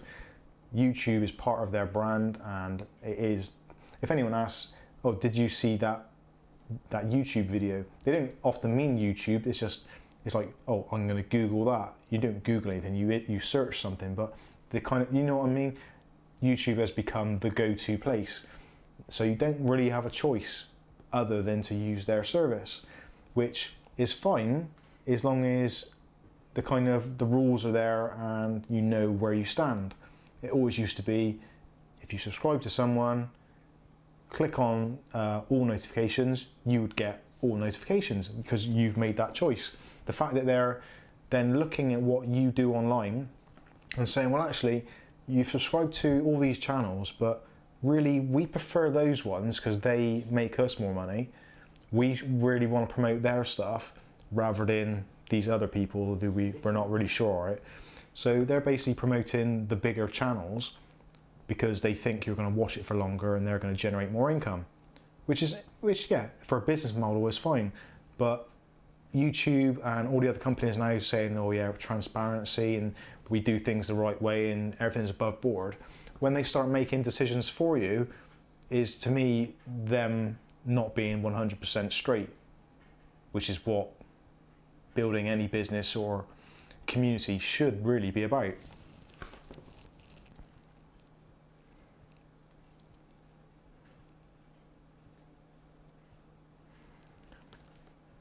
H is Horror Fan. My name is Ross, by the way. Call me whatever though. YouTube is taking over in my opinion. I watch this more than TV.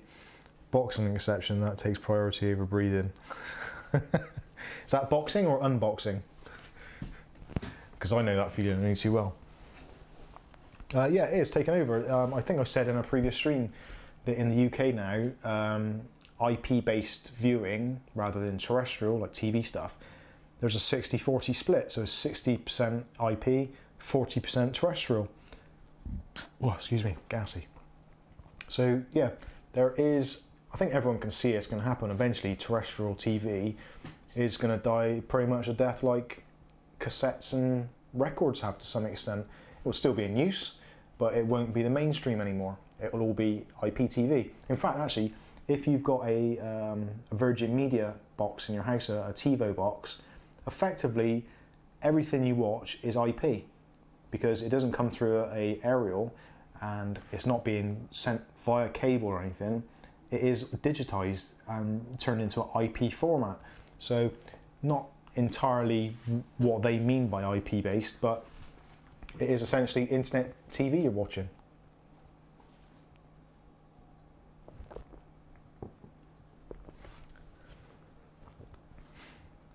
Boxing, lol. I watch YouTube more than TV. I've got to be honest with you, the only TV I ever used to watch is The Walking Dead, which that may or may not come to an abrupt halt halfway through series 9. Any of you who are into Walking Dead will know exactly what I'm talking about with that. I used to watch Fear the Walking Dead, but that got really weird, so I stopped watching that. Better Call Saul, but I don't watch that on TV. I watch that obviously streamed because I'm not living in America, so I can't watch it. And I used to watch a TV show called Casualty in the UK, which is like a medical drama, which I had affiliation with, so I kind of had to watch it. But really, that's the only things oh, and the World Cup, obviously when the World Cup was on, but most of that I watched on the PC.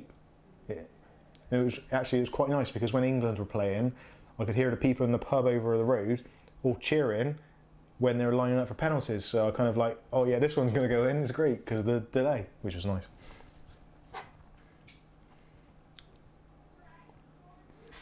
So what have we got here?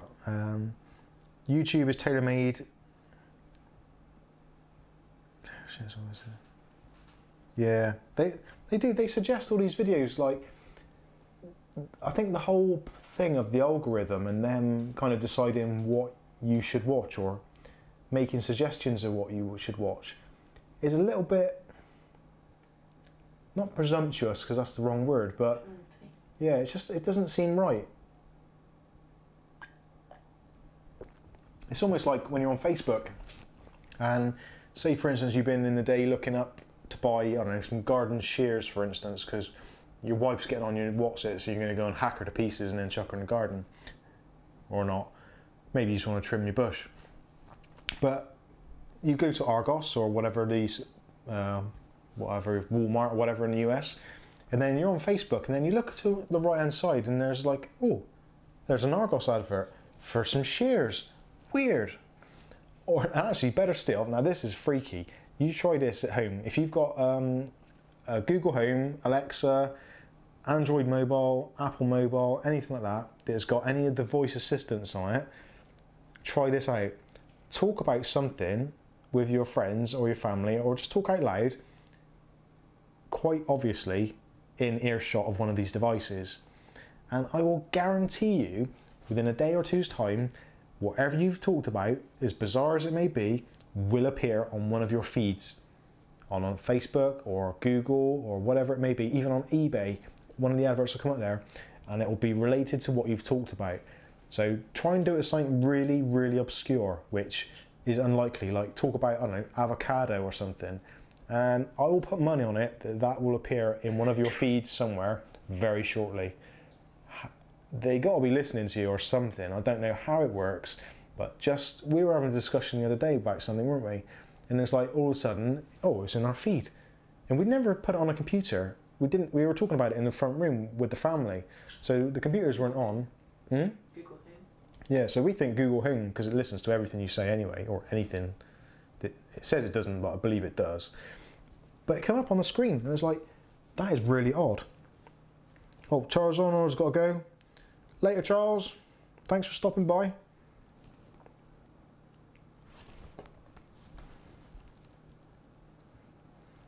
Harvey Lynn's, yeah, 100%.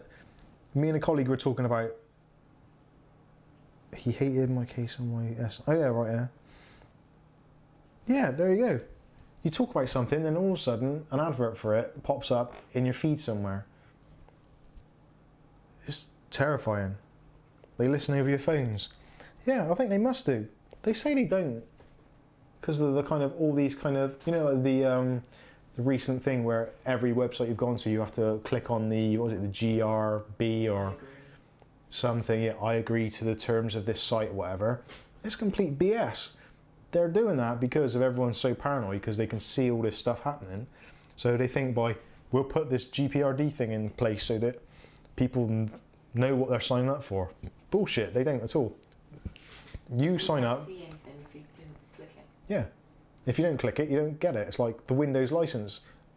Some of the terms and conditions of the Windows licensing for computers, I don't agree with. But if I click no, I don't get Windows.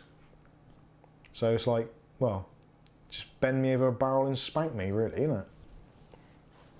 Go back up to a letter. A letter, I cut the cord, is that the one? So a letter, you cut the cord to cable 6 years ago. Now, we kind of had, because we when we moved in this place, we had a Virgin Media, which is Telly West or United Artists, whatever you guys in America know. Virgin, you know, Virgin Airways and that, they do like a TV thing over here. It's kind of the same thing, but it's not. It's the branding. But anyway, yeah. So we when we moved here, we had their broadband package, which you had to have the phone package, and then you had to have their TV package. So it's like, okay, right, whatever. So we basically moved in. The cable box never got plugged in. It just went into one of the kind of like storage unit things that we got in the room. And about how long ago was it? It was probably about 6 months ago. I actually found the old Telewest box or the cable box, and I put a picture on. Where did I put the picture? Instagram. I took a picture on Instagram to see if anybody knew what it was, and basically this thing had never been used. It was like a really, really old school Telewest cable box. We never used it. It was basically brand new. I think it's probably been plugged in once for the engineer to set it up, and then we put it away. Never been used. And we've had the TiVo box put in now, which because I was complaining about the broadband, so they brought a new modem and a new TiVo box, and the TiVo box is bloody awful. You've got to leave it on all the time, because if you turn it off, it takes best part of 5 minutes to reboot itself. So if you think to yourself, oh, there's something on TV, I really need to record it, you best get that thing warmed up quick. It's like the old TVs they used to roll out in school when they used to wheel the TV out, fold open the front with the wood paneling, and they'll plug it in, turn it on, press the button, you hear a massive crackle of electricity as they did it, as the thing breathed into life, and then you see like the thing glow from the middle outward, and then gradually a picture would start to appear, and then like songs of praise or something would come on, or Our Family or something, or The Way It Was, some crap like that. But you know what I mean. So this TiVo box, which is supposed to be like the greatest thing in technology for recording multiple streams of television, If there was that much good on to watch. it takes like 5 minutes to boot up. It's ridiculous. I've got faster PCs than that.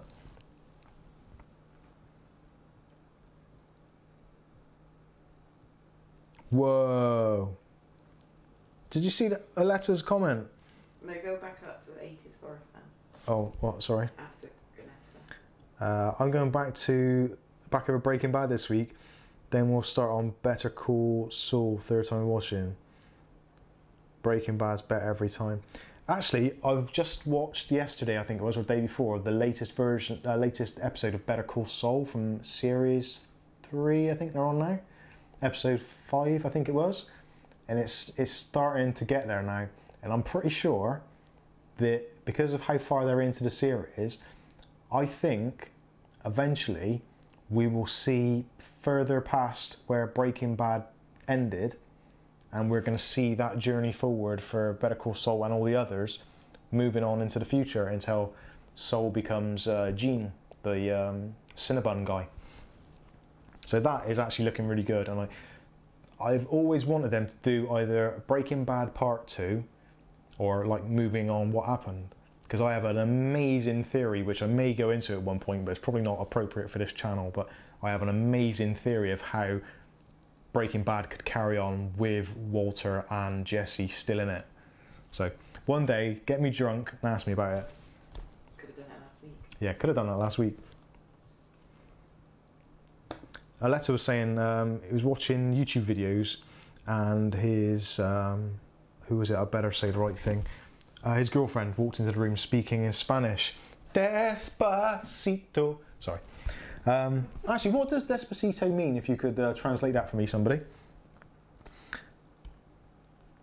So she was speaking to her 6, and YouTube started playing in Spanish. Now that is some freaky shit. And he didn't have phones or anything. Yeah, yeah, and you don't really have phones, do you? Or a printer. Or a printer. How does that work then? Tuscany Valley is back. Is that in your electric meters then? What's that? Smart meters? Yeah, they're listening in to him. Yeah. He's got nothing. Maybe someone else got a phone. Or he's got a webcam. Nice. Paul Donaldson. Actually, yeah, we've got a technical question here. Paul Donaldson, any ideas on how to improve Sky broadband? You can't replace the router. Now, there's 2 ways you can improve the Sky broadband overall. First of all is to, do you use wired traffic? You have to answer me that, but I'll carry on. I'll answer it anyway as if you do. So I'm assuming you've probably got a couple of wired devices and a household of Wi-Fi devices. If that's the case, that router isn't going to do everything at once. It'll do your wired stuff or do your wireless stuff, but combinations of the lot, there's just too much going on for the little crappy processor that's inside it. It freaks out and it won't work. Now, what I did, because I knew this is a thing, years ago you'd have a separate Wi-Fi access point, you'd have a hub, and you'd have your router. And now they've obviously put all of it into one package, but it's so cheap, it's just designed to fail from the moment you plug it in, really. So what I've done is on mine, I've taken the wired traffic, I've taken into a gigabit switch. So one cable out of the back of the router into the switch, then all of the other devices plug into the switch. So the strain of the network deciding what packets go where through the hub is completely taken away, and so then the router can get on doing 2 things. So basically it's a modem and a Wi-Fi access point, and it does it really, really well. If you ever get any problems with Wi-Fi, with routers, first thing you do, buy a cheap switch. Can even be one of like the sort of $10 ones, 5-port hub. Just swap it out, and it will make your broadband much more reliable. Another option is to get Sky to send you a new modem router, or another alternate thing, in most of them now, you can actually turn off the Wi-Fi section, so make it modem only, and buy a separate Wi-Fi router stroke hub, like Asus do. I think it's a Firehawk or something. There's loads of different companies that do them, but you can buy an add-on router. So basically put your Sky supplied equipment into modem only mode.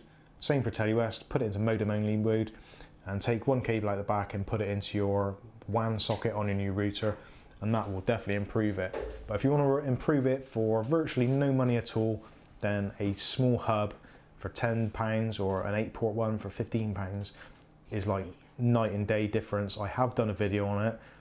If you check it out in the, I'll put it in the links later, and I'll put a thing. What's that little bit that goes there? Time. There's like a little flash thing that comes up along there, isn't there? End card thing. End card, card. An end card. You know what I mean. I'll put one of those in there for it, but definitely worth doing. Hopefully that's answered your question a little bit. Other than that, to make it better, if you're struggling with Wi-Fi, if it's a new version, then it's probably got 5 gigahertz and 2.4 gigahertz. If that is the case, look at what your neighbors are using, and if they're using 5 gigahertz as well, then turn off your 5 gigahertz. It won't make a massive amount of difference, but just trying to avoid any interference from houses around you or whatever. There's apps you can get. There's Wi-Fi analyzer. If you get that on your phone, you can basically walk around and see what signals are overlapping. So you could change the channels on your router. That can also be a massive help, because most of the time you get them, they're just set to auto, and yeah, it doesn't always work very well, especially if your router's left on all the time and someone turns theirs off and turns it back on. They may not be on auto, so they may overlap your Wi-Fi. Definitely worth trying. Try that. Wi-Fi analyzer is really good, or just buy yourself a separate hub, which is a really, really good way of doing it. 80s horror fan, is it getting close to the Breaking Bad timeline? It's actually in the timeline. So at the moment on this episode was Gus Fring employing structural engineers to look at the plant where they build their lab. So yeah, they're right slap bang in the middle of it at the moment.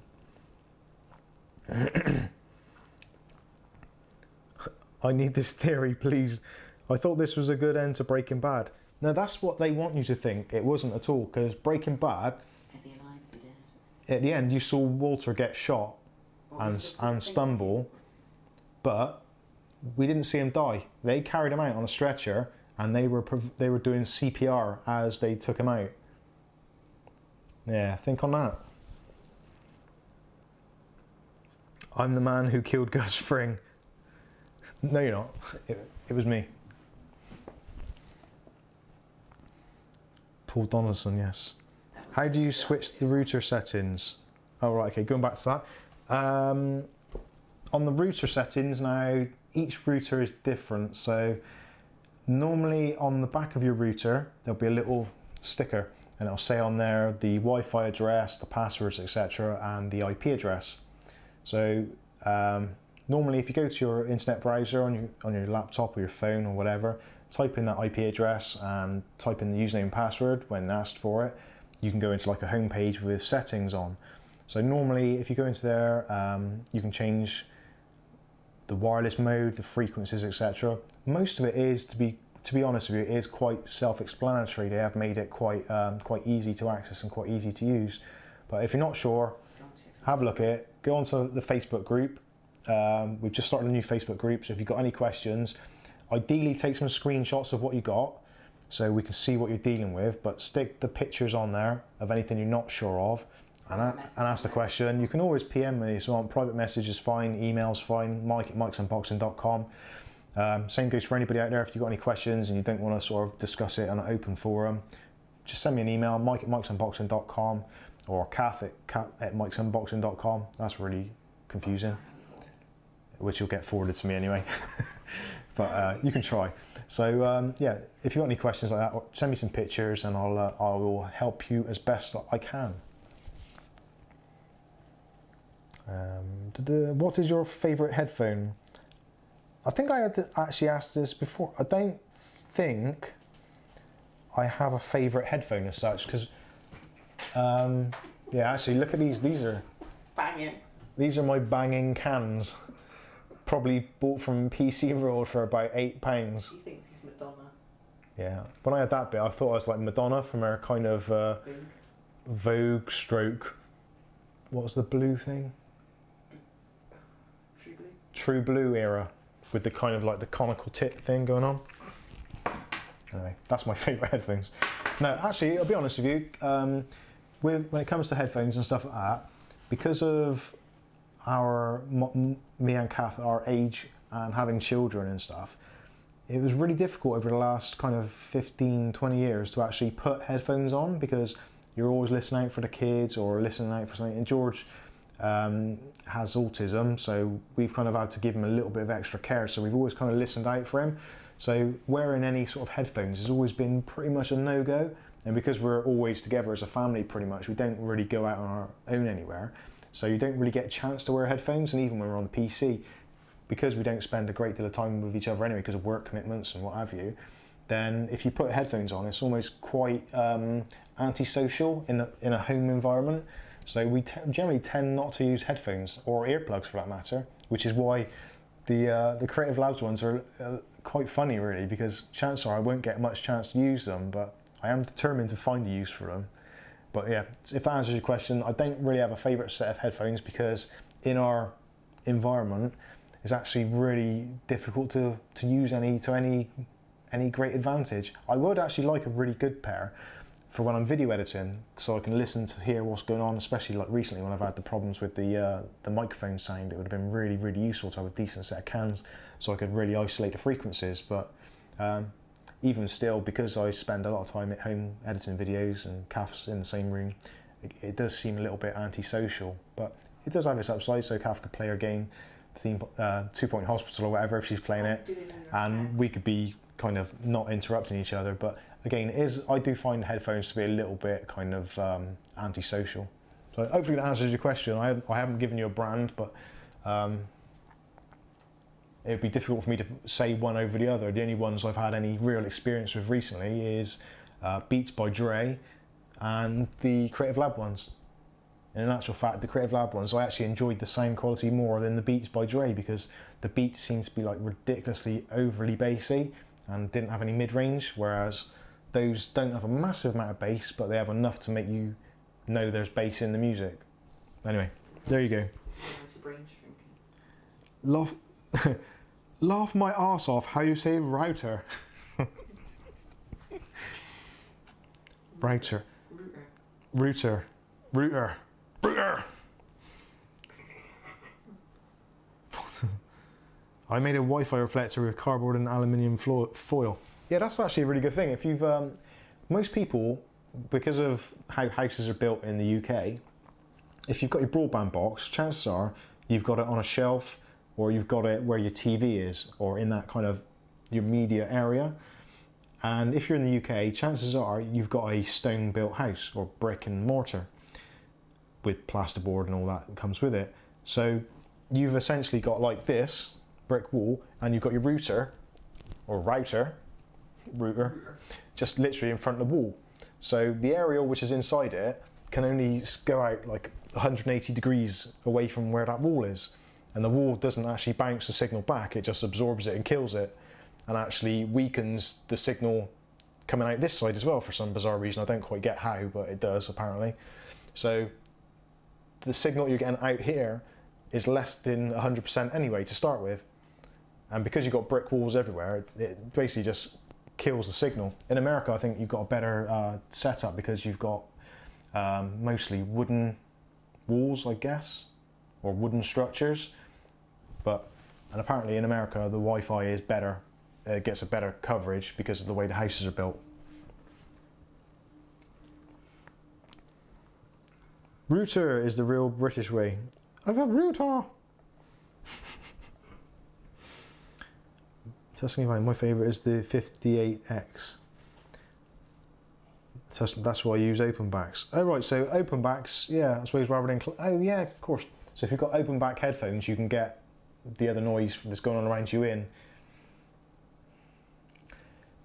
Yeah, headphones are a really weird thing for me, because if I'm listening to headphones and I bought some headphones to listen to music, I would want it to be closed so I didn't have that other stuff going around, because I'd want the sound stage to sound proper. With open ones, if you hear the other stuff going on around you to some extent, that's going to interfere with that sound stage. I don't know, I've got a really, really good hearing, so I would struggle to have anything going on around really at the same, if I'm specifically concentrating on music. Again, probably a reason why I don't use headphones.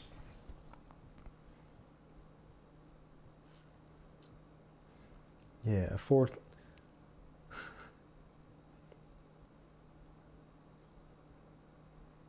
AKG. Yeah, headphones. So no, open back give a better sound stage. Oh right, okay, that's interesting. I don't get how that works, but then I don't really use headphones, so it's very, very strange.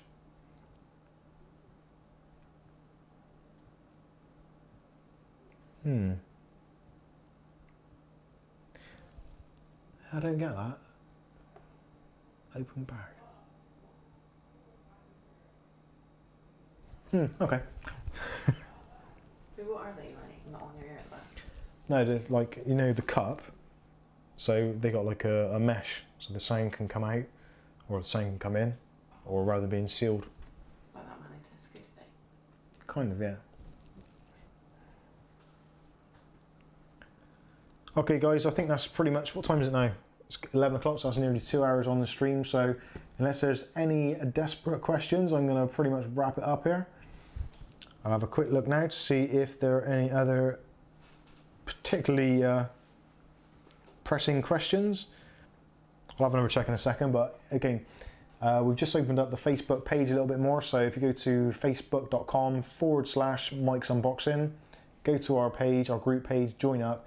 If you've got any questions, or you even want to just post a picture of a PC or just something interesting or cool, if you want to put some pictures of your headphones in so you can show me what these open backs and closed back things are all about. Actually, I am quite interested to see the difference on these, so go to the Facebook page, post some pictures, educate my ass, and we'll have a look, see what they're like. Again, if you want to put any questions there or comments, you can do it there, or send us an email. Yeah, or if you've got any bits you want to trade or sell, you can put those things in there as well. We're pretty much open, so if you've got anything you want to get rid of, or yeah, anything you want to get rid of, PC stuff preferably, but electrics, gadgets, all that kind of stuff, anything that's related to the channel, you're more than welcome. If you've got any comments on videos you want us to make, put them in there as well. But other than that, can you, oh hang on, can you do a video on unbricking a video card after a faulty BIOS flash? Possibility. That one you're definitely gonna have to message me about, because that is, yeah, that's not the easiest of things to do. So yeah, we can definitely talk about that. There is a way of doing it. Well, most of the time there's a way of doing it. You need to have an SLI type board or something with more than one PCI Express, but I can talk to you about that. Send me a message in the PM me or get me on Facebook or whatever, and we will discuss that in more depth. But like I said, if you've got any ideas for videos and stuff, let me know. If you want to buy anything from Amazon or any of the other affiliates that we deal with, so GearBest, Amazon UK, Amazon US, Amazon, what's the other one, Kath? Canada. Yeah. Canada. If anyone in Canada wants to buy anything from Amazon, do it from our affiliate links. It really helps the channel, and helps us get some more bits and pieces to review in the channel. So hopefully you've enjoyed the stream. It's been great for all of you guys to come in and join us again. Yeah, that's pretty much it. Thanks. Kath says thanks as well, and hopefully you've had a good idea. A good idea. No, hopefully you've had a good evening. It's been it's good to catch up with you guys, and we will see you again next Friday. Look out for the videos during the week, and yeah, live stream next Friday. So thanks for watching, guys. See you soon. Oh, getting too old.